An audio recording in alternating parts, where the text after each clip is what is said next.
There we are. We are going to try it right now. There it is. That's our USB drive.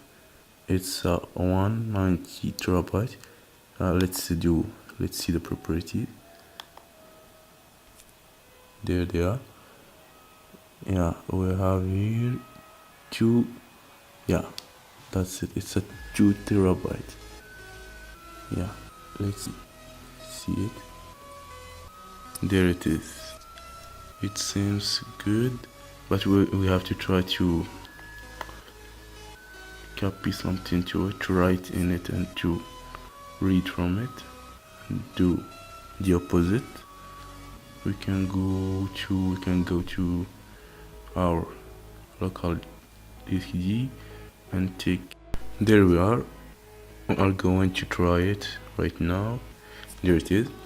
That's our USB drive. It's 190 terabyte. Let's see the properties.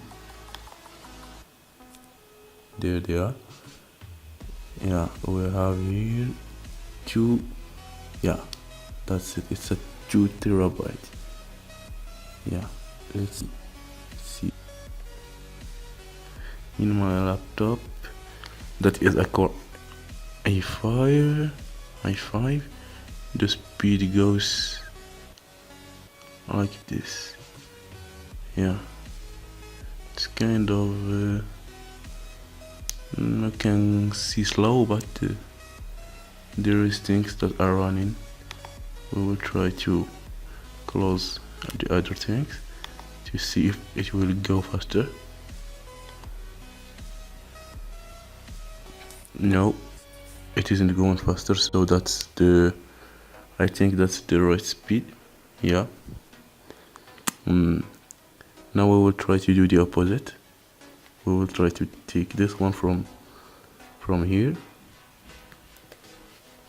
and paste it somewhere in the desktop like this. No, it's too fast because the file is not as big as I thought, but it seems that it's good. So, and it's the cheapest. I bought it something like $4 or $5, so it seems good. That's it.